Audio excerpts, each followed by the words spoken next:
So hello guys, welcome to this video. मैं इस video में आज डिस्कस करने वाला हूँ class 10 physics chapter 10 thermal properties of matter के बारे में। तो यहाँ पे क्या होता है, टेम्परेचर एंड हीट में temperature is the measure of degree of hotness और कोल्डनेस ऑफ ए बॉडी। ऐसे में क्या होता है, केल्विन। आधे यूनिट होता है डिग्री सेल्सियस में। हीट तो आपको पता ही है, आपको heat is energy transfer to temperature difference joule. ऐसे में क्या होता है, जूल। ये बहुत इजी इजी चैप्टर भी है थोड़ा, लेकिन उसमें एडवांस भी है कुछ। केल्विन का फॉर्मूला आपको याद रखना है। देखो 273.15, अगर एग्जाम में कोई भी न्यूमेरिकल्स आता है टेम्परेचर हीट को लेके, अगर आपको न्यूमेरिकल्स करने में बहुत टाइम लग रहा है, तो आप क्या कर सकते हैं, 273.15 को कैसे कैसे लिख सकते हो, आपको इसको राउंड ऑफ करके 273 लिख सकते हो आप। ठीक है। थर्मल एक्सपेंशन, बॉडी अगर हीट होता है तो उसका डायमेंशन इंक्रीज होता है। लीनियर एक्सपेंशन, ये दो टाइप ये तीन टाइप का है expansion. Linear expansion, increase in length. तो इसका फॉर्मूला देखना है आपको। Superficial area expansion, increase in area, formula भी दिया हुआ है। Cubical volume expansion, increase in volume, और इसका भी फॉर्मूला दिया हुआ है। Anomalous expansion of water, water behaves differently between 0 degree Celsius and 4 degree Celsius. From 0 degree Celsius to 4 degree Celsius water contracts on heating, density becomes maximum at 4 degrees Celsius. Above 4 degrees Celsius, water expands normally. Important, lakes freeze only on the surface. Aquatic life survives doing water. Aquatic life पर आपको जैसे fish, वो fish क्या होता है, वो aquatic living organism होता है, जो कि सॉरी वाटर नहीं है, winter winter aquatic life survives during winter, जो कि विंटर में सर्वाइव करता है। जैसे पोलर बियर, पता है पोलर बियर, उस वो एक एक्वाटिक लिविंग ऑर्गेनिज्म है, जो कि मतलब एक्वाटिक मतलब वाटर, सॉरी सॉरी, वो पोलर बियर तो एक्वाटिक नहीं होता है। पोलर बियर तो लैंड में लिव करता है। सो एक्वाटिक मतलब जो कि पानी में सर्वाइव करता है, वो विंटर सीजन के टाइम में। Legs freeze only on the surface. So ये इसको याद रखना है आपको। फॉर्मूला भी याद रखना, जो कर रहा हूँ। Thermal stress, if expansion is prevented stress is produced. Stress equal to, इसका भी फॉर्मूला दिया हुआ है। जो चैप्टर 8 में जो दिया हुआ है, वो वाला फॉर्मूला नहीं बता रहा हूँ मैं।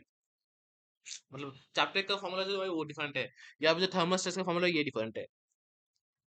यहाँ पे तो बहुत टाइप का स्ट्रेस है, बहुत टाइप का स्ट्रेस डिफरेंट है। सभी स्ट्रेस, कुछ स्ट्रेस के बीच में बच्चे कंफ्यूज होते हैं, एक दो स्ट्रेस के बीच में। सो ऐसा नहीं होना है।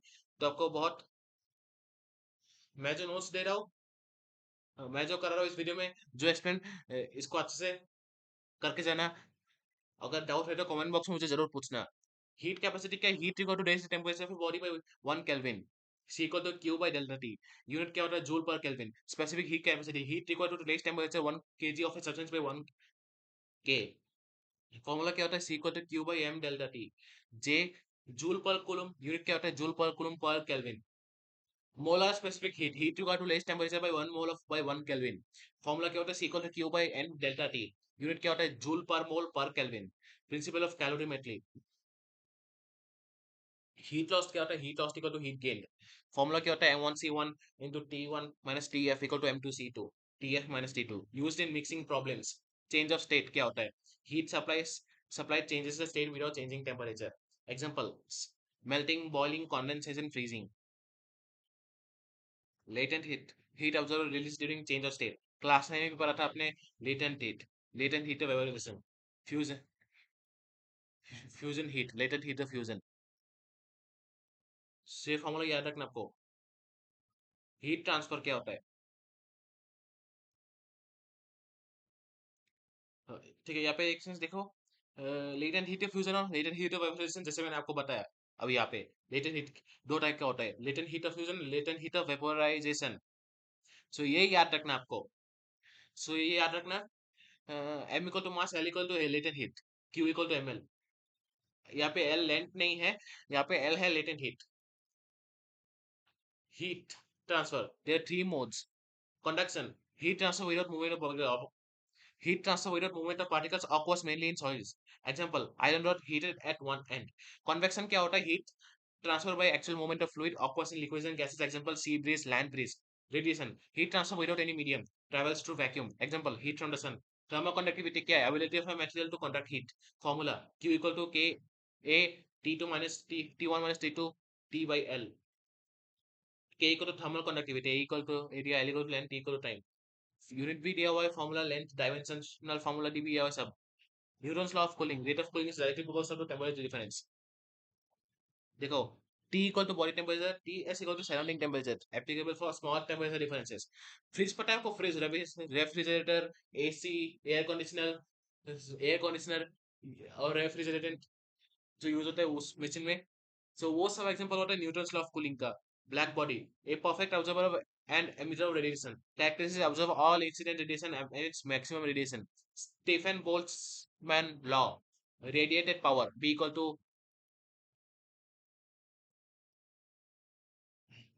P equal to sigma A T to the power of 4.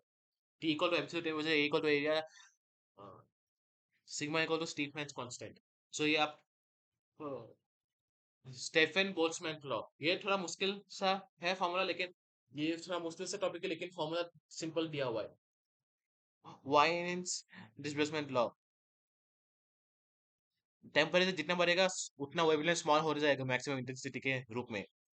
Kirchhoff's law for a body in thermal equilibrium, emissivity equal to absorptivity. वैसे ये किर्चॉफ्स लॉ क्लास क्लास 12 का चैप्टर 3 करंट इलेक्ट्रिसिटी में भी पढ़ने वाले हो. चैप्टर क्लास 12 का chapter 3 current electricity में भी किर्चॉफ्स लॉ पढ़ने वाले हो, लेकिन वो वाला डिफरेंट है. ये वाला किर्चॉफ्स लॉ जो पढ़ रहे हो, वो वाला किर्चॉफ्स लॉ जो पढ़ने वाले हो क्लास 12 में, वो डिफरेंट है. वो इलेक्ट्रिसिटी के को लेकर है. वो जो करंट सर्किट, वो जो है loop law, junction law, loop junction circuit, वो जो पढ़ने वाले हो, ईएमएफ, रेजिस्टेंस और बैटरी, ये सब ये जो पढ़ने वाले हो. और वो जो व्हीटस्टोन ब्रिज, वो सब क्लास 12 का किर्चॉफ लॉ को लेकर है टॉपिक. यहाँ पे जो किर्चॉफ लॉ है वो डिफरेंट है. ठीक है, कंफ्यूज मत होना. किर्चॉफ लॉ डिफरेंट कॉन्टेक्स्ट में डिफरेंट होता है. सो यहाँ पे इंपॉर्टेंट असाइनमेंट को याद रखना, आपको टेबल भी दिया हुआ है. Important formula seat, important formula को याद रखना है आपको. इंपॉर्टेंट एग्जाम पॉइंट्स ये याद रखना है आपको. इसको याद करके जाओ, ये बहुत इंपॉर्टेंट है. ठीक है, बहुत काम में आने वाला है.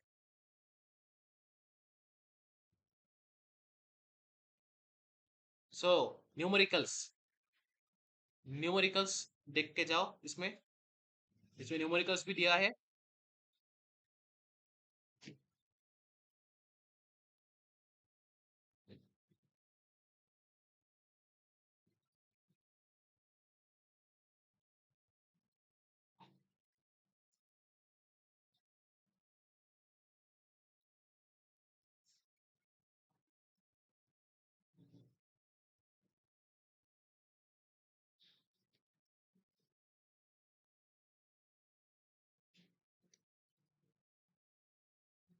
हायर ऑर्डर थिंकिंग स्किल्स, इसमें ये भी देख के जाओ.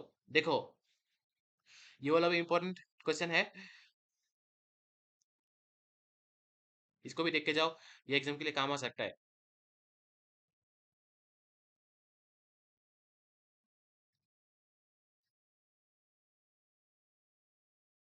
सो इसमें डेरिवेशन भी है अभी.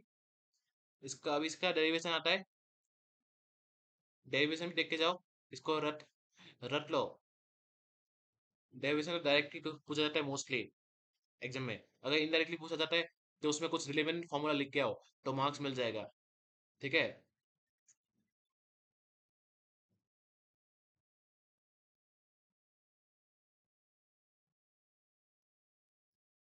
तो अगर डायरेक्ट डेरिवेशन का भी आपको डाउट है तो आप मुझे कमेंट बॉक्स में पूछ सकते हो डेरिवेशन का डाउट के बारे में. तो मैं आपको एक्सप्लेन करके दूंगा, डाउट क्लियर करके दूंगा.